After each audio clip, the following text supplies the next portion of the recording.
નમસ્કાર વિદ્યાર્થી મિત્રો, સ્વાગત છે તમારું યુટ્યુબ ચેનલની અંદર. ધોરણ 10ની અંદર ગણિત વિષયમાં આપણે ગાલા અસાઇનમેન્ટનો પ્રશ્નપત્ર નંબર 3ની ચર્ચા કરીએ છીએ, જેમાં વિભાગ બી આવે છે. વિભાગ બીના 18 માર્ક છે.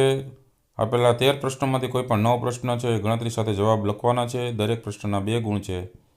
પ્રશ્ન શરૂ થશે 25થી અને 37 સુધીના પ્રશ્નો આમાં હોય છે. તો 18 માર્ક છે, 9 2 18, બરાબર. 2 ગુણના પ્રશ્નો દરેકના ગણતરી કરીને જવાબ આપણે જોતા જઈએ.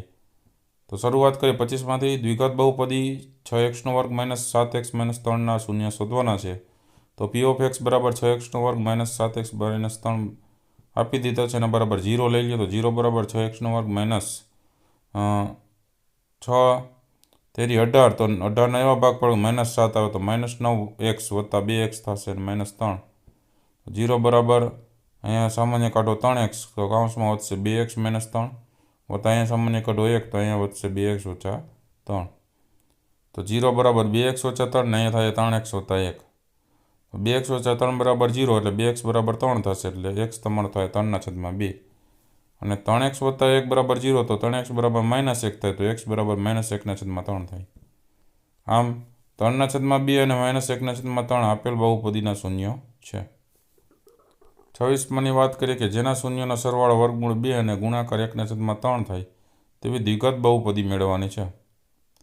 તો શૂન્યનો સરવાળો -b/a એના બરાબર સરખે વર્ગમૂળ 2/, કાંઈ ન હોય તો 1. a બરાબર 1, -b બરાબર વર્ગમૂળ 2, તો b બરાબર -વર્ગમૂળ 2 થાય. શૂન્યનો ગુણાકાર c/a છે, તો 1/3 બરાબર c/a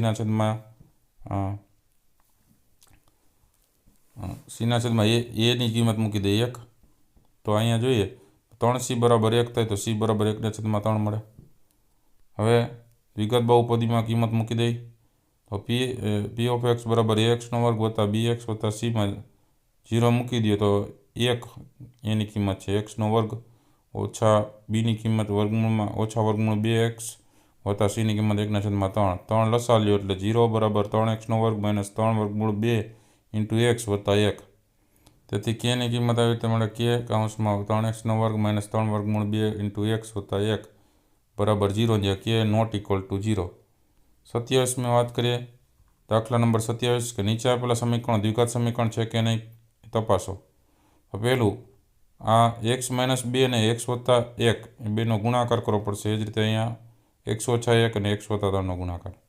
તો અહીંયા xનો ગુણાકાર x વત્તા 1 સાથે, -2નો ગુણાકાર x વત્તા 1 સાથે, એના બરાબર xનો ગુણાકાર x વત્તા 3 સાથે, -1નો ગુણાકાર x વત્તા 3 સાથે. તો xનો ગુણાકાર કરીએ તો x² વત્તા x -2x - 2. અહીંયા એ જ રીતે બરાબરમાં x² વત્તા 3x -x અને -3. તો આ થશે x² આ બાજુ એટલે માઇનસ ઉડી જશે. તો આ -2x છે ને વત્તા x છે એટલે -x વધશે, -2 વધશે, એના બરાબર 2x - 3 થાય. તો અહીંયા -x અને આ બાજુ એટલે -2x થાય, તો એના બરાબર -3 હતા, આ બાજુ એટલે +2 થાય. તો 2x ને x એટલે ટોટલ -3x થાય, અને એને બરાબર અહીંયા -3 વત્તા 2 એટલે -1 વધે. આ 1ને આ બાજુ લઈ લ્યો એટલે -3x વત્તા 1 બરાબર 0. તો ના, અહીં x² વાળું તો છે નહીં, એટલે ના, આપેલ સમીકરણ દ્વિઘાત સમીકરણ નથી એવું લખવાનું. એની અંદર જ બીજો પાછો આપ્યો છે કે x - 3 અને 2x વત્તા 1 એના બરાબર x કૌંસમાં x વત્તા 5. તો xનો ગુણાકાર 2x વત્તા 1 સાથે અને -3નો ગુણાકાર 2x વત્તા 1 સાથે, એના બરાબર x² વત્તા 5x. તો 2x² વત્તા x થાય અને અહીંયા થાય -6x, અહીંયા થાય -3, એના બરાબર x² વત્તા 5x. તો 2x² વત્તા x ઓછા 6x ઓછા 3 -x² -5x બરાબર 0. તો અહીંયા 2x² 1x² જાય એટલે x² વધે. 6 ને 5 11 માઇનસ છે ને વત્તા 1 છે, તો -10 વધે ને -3 ને બરાબર 0. એટલે x² -10x -3 બરાબર 0. તો આ સમીકરણમાં x² છે એટલે લખાય કે હા, આપેલ સમીકરણ દ્વિઘાત સમીકરણ છે. દાખલા નંબર 28. સમાંતર શ્રેણી આપી છે. 3, 8, 13 અને 253 હોય તો તેનું છેલ્લેથી 20મું પદ શોધવાનું છે. તો 3, 8, 13 અને છેલ્લું 253નું. તો a બરાબર 3, d બરાબર 8માંથી 3 જાય તો 5, એન બરાબર છેલ્લું તમે લખીશો 253 એન મેળવવાનો છે. તો એન બરાબર એ વત્તા એન માઇનસ 1 ઇન્ટુ ડીની અંદર 253 મૂકી દો એની જગ્યાએ 3 વત્તા એન માઇનસ 1 અને ડીની જગ્યાએ 5. 253માંથી 3 જાય એટલે 250 એના બરાબર અહીંયા થાય 5n માઇનસ 5. 250માં 5 ઉમેરો એટલે 255. 255 બરાબર 5n. 5 છેદમાં જાય તો n બરાબર 255/5. બરાબર, એટલે n ટોટલ થાય 51. હવે છેલ્લેથી 20મું પદ તમને કીધું તો 51માંથી 20 બાદ કરો અને એમાં એક ઉમેરો એટલે તમને છેલ્લેથી 20મું પદ શું છે એ મળશે. તો છેલ્લેથી 20મું પદ એટલે આગળથી કેટલામું છે એ મળી જાય. આગળથી થાય 32મું. તો છેલ્લેથી 20મું પદ બરાબર આગળથી 32મું પદ એટલે A32 બરાબર A વત્તા 31 ડી થાય. તો એની જગ્યાએ 3 મૂકી દો વત્તા 31 ગુણ્યા ડીની જગ્યાએ 5 મૂકી દો. એના બરાબર 3 વત્તા 31 ગુણ્યા 5 એટલે 155. 155માં 3 ઉમેરો એટલે 158 એટલે A32 158 થાય એટલે છેલ્લેથી 20મું પદ છે એની કિંમત 158 થાય છે. 29મો દાખલો છે 6 વડે વિભાજ્ય હોય તેવા પ્રથમ 40 ધન પૂર્ણાંકનો સરવાળો શોધવાનો. તો 6 વડે ભાગાકાર કેનો થાય તો કે જે 6નો ઘડિયો છે એ 6 1 6 6 2 12 6 3 18 6 4 24 એવી રીતે. એવા ક્યાં સુધી જવાના તો કે 40 પદ એવા લેવાના. તો 6 ગુણ્યા 40 કરો તો 240. બરાબર. હવે એ બરાબર 6 ડી 12માંથી 6 એટલે 6 એન ટોટલ 40 લઈ લેવાનો એસએન મેળવવાનો. તો એસ 40 બરાબર 40/2 2 ગુણ્યા એની જગ્યાએ 6 વત્તા 40માંથી 1 જાય તો 39 ગુણ્યા 6. તો આ થશે 20. અહીંયા થશે 12 વત્તા 39 ગુણ્યા 6. તો 20 કૌંસમાં 12 વત્તા 39 ગુણ્યા 6 એટલે 234. 234નો 12 વડે સરવાળો કરો તો 12 ને 234નો સરવાળો 246. તો 20 ગુણ્યા 246 કરો એટલે S40 મળશે 8920 જવાબમાં.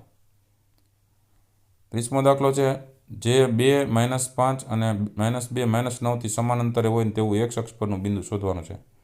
તો ધારો કે બિંદુ M છે એ x અક્ષ પરનું બિંદુ છે એટલે M ને x0 કહી દો. આ A છે એ 2 -5 છે અને B છે એ -2 -9 છે. એનાથી સમાન અંતરે છે એટલે M થી A નું અંતર સમાન અને M થી B નું અંતર સમાન એટલે MA બરાબર MB એનો વર્ગ કરી નાખો તો MA વર્ગ બરાબર MB વર્ગ એમ લખાય. હવે અંતર સૂત્ર આપણી પાસે છે કે એમાં x1 - x2 એનો વર્ગ વત્તા y1 - y2 એનો વર્ગ. એમાં કિંમત મૂકી તો x માઇનસ બરાબર x માઇનસ એમની સાથે એનું કિંમત તો x - 2 એનો વર્ગ વત્તા 0 માઇનસ પ્લસ 5 થઈ જાય એનો વર્ગ એના બરાબર એમનો b સાથે તો x ઓછે ઓછે વત્તા 2 એનો આખાનો વર્ગ વત્તા 0 માઇનસ ઓછે ઓછે વત્તા 9 થઈ જશે એનો વર્ગ. તો x વર્ગ માઇનસ 4x વત્તા 4 લખાય અને વત્તા 5નો વર્ગ 25 એના બરાબર આને x વર્ગ વત્તા 4x વત્તા 4 લખાશે કારણ કે ઓછે ઓછે વત્તા થઈ ગયા 2 અને વત્તા 8નો વર્ગ 81. x વર્ગ અને 4 બંને બાજુ છે આ બાજુ હોય તો માઇનસ થાય એટલે ઉડી જશે કેન્સલ થાય.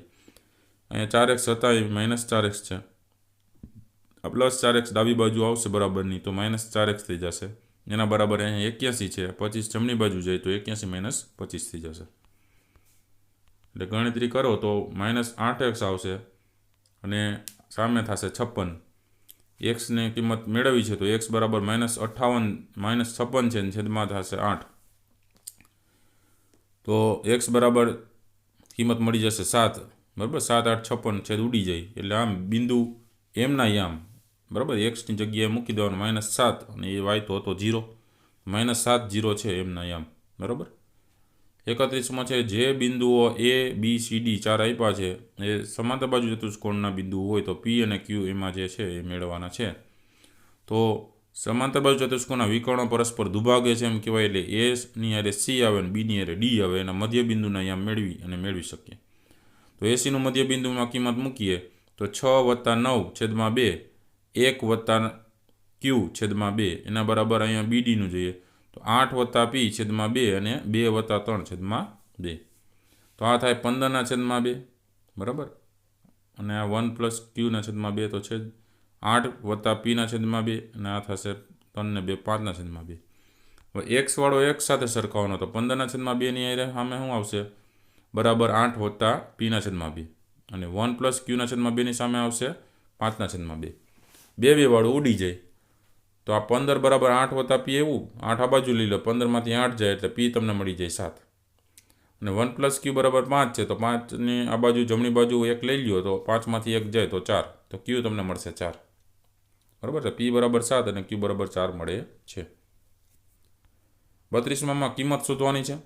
તો કિંમત મૂકતા જાય tan 30 એટલે 1/3 ગુણ્યા sec 45 એટલે √2 વત્તા tan 60 એટલે √3 ગુણ્યા sec 30 એટલે 2/3.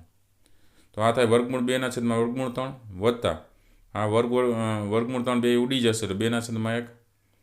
અહીંયા જોઈએ તો √2 છે, અહીંયા √3 છે, તો √2 વત્તા 2/3 અને છેદમાં √3. હવે કરણી કરવી હોય તો √3 વડે ઉપર નીચે ગુણી નાખીએ તો √2 વત્તા 2/3નો √3 સાથેનો ગુણાકાર અને છેદમાં √3 ગુણ્યા √3. તો √3 ગુણ્યા √2 એ બેનો ગુણાકાર થાય વત્તા 2 ગુણ્યા √3 ગુણ્યા √3 બે વાર થશે છેદમાં 3. એટલે આ જુઓ તો 2 3 6 થઈ જાય તો વર્ગમૂળમાં 6 આવશે વત્તા 2 ગુણ્યા √3 ને √3 એટલે 3 લખાય એટલે 2 3 6 એ પણ થશે એટલે વર્ગમૂળ 6 વત્તા 6 અને છેદમાં 3 એવું થશે. 33મું છે સાબિત કરો કે cosec theta minus cos theta આખાનો વર્ગ છે એ બરાબર 1 - કોસ થીટા છેદમાં 1 + કોસ થીટા થાય છે. તો ડાબી બાજુ છે કોસેક થીટા માઇનસ કોટ થીટાનો આખાનો વર્ગ. કોસેકને લખાય 1/sin માઇનસ કોટને લખાય cos/sin આખાનો વર્ગ. તો આને લખાય 1 - કોસ થીટા છેદમાં sin થીટા કોમન નીકળી જશે. બંનેને પોતપોતાના વર્ગ આપી દઈ તો 1 - કોસ થીટા આખાનો વર્ગ લખાય છેદમાં sin વર્ગ થીટા લખાય. 1 - કોસ થીટાનો વર્ગ છે એટલે બે વાર તમે નોખા નોખાઈ લખી શકો. 1 - કોસ થીટા અને 1 - કોસ થીટા અને sin વર્ગ થીટાને આમ લખાય 1 - કોસ વર્ગ થીટા. બરાબર. તો 1નો વર્ગ કરો તો એ 1 જ રહેવાનો છે એટલે 1 - કોસ થીટા અને 1 - કોસ થીટા તો ઉપર છે જ. નીચે 1નો વર્ગ માઇનસ કોસ થીટા આખાનો વર્ગ એટલે a² - b² પ્રમાણે a - b ને a + b. બરાબર. નીચે લખાય. ઉપર તો એમને જ રહેશે 1 - કોસ થીટા અને 1 - કોસ થીટા તો છે જ. નીચે a² - b² પ્રમાણે a - b અને a + b એટલે એકવાર માઇનસ ને એકવાર પ્લસ એટલે 1 - કોસ થીટા અને 1 વત્તા કોસ થીટા થશે. સમજાય છે. એટલે 1 - કોસ થીટા ઉપર નીચે છેદ ઉડી જાય તો 1 - કોસ થીટા છેદમાં 1 વત્તા કોસ થીટા જમણી બાજુ સાબિત થાય છે. ત્યાર પછી 34મો દાખલો છે સમતલ જમીન સાથે શિરોલંબ ઊભેલું નીલગિરીનું 15 મીટર ઊંચું ઝાડ છે એ જમીનથી 5 મીટર ઊંચાઈથી તૂટી પડે છે. તો કુલ ઊંચાઈ 15 મીટર. 5 મીટર ઊંચાઈથી તૂટી પડે એટલે એનો જે ઉપરનો ભાગ હોય 10 મીટરનો હોય ત્યાંથી તૂટી પડે. જ્યાં ઝાડનો તૂટેલો ભાગ છૂટો પડી જતો નથી તથા તેની ટોચ જમીનને ક્યાં અટકે છે? જમીન પાસે ખૂણો બનાવે છે. તો ઝાડની ટોચવાળો ભાગ જમીન સાથે કેટલા માપનો ખૂણો બનાવે છે એ થીટા મેળવવાનો છે. તો અહીંયા બીડી ટોટલ નીલગિરીનું ઝાડનો દર્શાવે છે 15 મીટર. એ બિંદુએથી તૂટી જાય છે અને ઉપરનો છેડો છે એ થી ડીનો એ નીચે જમીન સાથે બિંદુ સીમાં અટકે છે. તો અહીંયા 5 આ હતું, ઉપરનું 10 ટોટલ થયું 15. આ ઉપરનો 10 વાળો ભાગ છે જમીન સાથે અહીંયા સી બિંદુએ ટચ થાય છે એટલે આ 10 થાય. હવે તમારે થીટા મેળવવાનું છે. તો થીટાની સામેની બાજુ આપી છે અને કર્ણ આપ્યું છે. તો સામેની બાજુ છેદમાં કર્ણ કેનો હોય તો કે સાઇનનો. તો સાઇન થીટા બરાબર સામેની બાજુ છેદમાં કર્ણ મૂકી દો એટલે થીટા મળી જાય. સાઇન થીટા બરાબર સામેની બાજુ AB છેદમાં કર્ણ AC એટલે એની કિંમત છે 5/10. AB છે 5 અને AC છે 10. 5/10 તો 5/5 2 10 5 5 ઉડી જાય એટલે સાઇન થીટા બરાબર 1/2 એવું. તો કેન સાઇનની અંદર કોષ્ટકમાં જુઓ સાઇનની કઈ કિંમત 1/2 થાય છે? તો સાઇન 30ની. તો સાઇન થીટા બરાબર સાઇન 30 હોય તો થીટા તમને કેટલો મળે? 30 અંશ. તેથી જવાબમાં લખવાનું કે ઝાડની ટોચવાળો ભાગ જમીન સાથે 30 અંશનો ખૂણો બનાવશે. 35મું છે એક મંદિરના અર્ધગોલક આકારના ઘુમ્મટની ત્રિજ્યા 21 મીટર છે. તેની બહારની સપાટીનો રંગવાનો ખર્ચ 80 રૂપિયા પ્રતિ મીટર વર્ગના દરથી કેટલો થાય? તો અર્ધગોલકની વક્ર સપાટીનું ક્ષેત્રફળ છે એના બરાબર 2πr વર્ગ. બરાબર. તો 2 ગુણ્યા π 22/7 ગુણ્યા 21 છે એ બે વાર લખાશે. rનો વર્ગ છે એટલે 21 ગુણ્યા 21 7 તેરી 21 છે ઉડી જાય. 22 ગુણ્યા 2 એટલે 44 અને 21 ગુણ્યા 3 એટલે 63. 44 ગુણ્યા 63 કરો એટલે 2772 મીટર વર્ગ થાય. જો 1 મીટર વર્ગ રંગવાનો ખર્ચ ₹80 હોય તો 2772 મીટર વર્ગ રંગવાનો ખર્ચ કેટલો?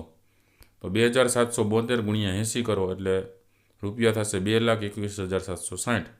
એ બહારની સપાટીને રંગવાનો કુલ ખર્ચ રૂપિયા 2,21,760 થાય છે.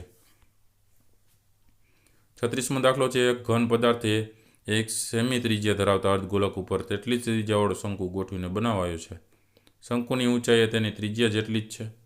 તો આ ઘન પદાર્થનું ઘનફળ પાયના ગુણિતોમાં શોધવાનું છે. તો ઘન પદાર્થનું ઘનફળ કુલ કઈ રીતે મળશે? તો કે એમાં શંકુનું ઘનફળ છે અને નીચે અર્ધગોળો છે. બેની ત્રિજ્યા સરખી, બરાબર. અર્ધગોળાની ત્રિજ્યા અને શંકુનો જે નીચેનો જે ભાગ છે એની ત્રિજ્યા 1 છે અને એની ઊંચાઈ 1 છે. તો બેનું ઘનફળ મળે એટલે ઘન પદાર્થનું ઘનફળ મળી જાય કે શંકુનું ઘનફળ વત્તા અર્ધગોળકનું ઘનફળ. શંકુનું ઘનફળનું સૂત્ર 1/3 પાયરનો વર્ગ h વત્તા અર્ધગોળકનું ઘનફળનું સૂત્ર 2/3 પાયરનો ઘન. તો 1/3 પાયરનો વર્ગ કોમન નીકળી જાય એટલે કાઉન્સમાં વધે 1 h વત્તા અહીંયા 2 વધશે ને એક r વધશે ને, r વર્ગ તો કોમન નીકળી ગયો છે એટલે એક r વધશે. આરની જગ્યાએ 1 મૂકી દો અને hની જગ્યાએ 1 મૂકી દો. તો 1/3 પાય એમ રાખીએ. આરની જગ્યાએ 1 મૂકો એટલે 1 ગુણ્યા 1 કાઉન્સમાં hની જગ્યાએ 1 મૂકો એટલે hની જગ્યાએ 1 વત્તા 2 ગુણ્યા આરની જગ્યાએ 1. તો 1/3 ગુણ્યા પાય, બરાબર. આ કેટલું થશે? 1 વત્તા 2 એટલે 3. તો ગુણ્યા 3 આવશે.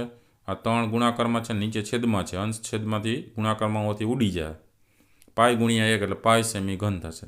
ઘન પદાર્થનું ઘનફળ કેટલું મળશે? પાય સેમી ઘન જવાબમાં મળશે. 37મો દાખલો છે. કોઈ વર્ગીકૃત માહિતી માટે a બરાબર 80, સિગ્મા fi તમને 50 આપ્યું હોય, સિગ્મા fi ui 40 આપ્યું હોય અને h આપ્યો હોય 20, તો મધ્યક શોધો. તો x બાર બરાબર a વત્તા સિગ્મા fi ui છેદમાં સિગ્મા fi છેદ ગુણ્યા h.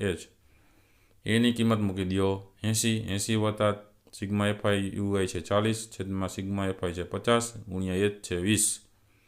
મીંડું કેન્સલ થાય એટલે 5 4 20, બરાબર. ચોકે 16. તો 80 વત્તા 16 કરો એટલે 96. એટલે મધ્યક તમને x બાર મળશે 96. એટલે જવાબમાં લખવાનું મધ્યક 96 થાય છે.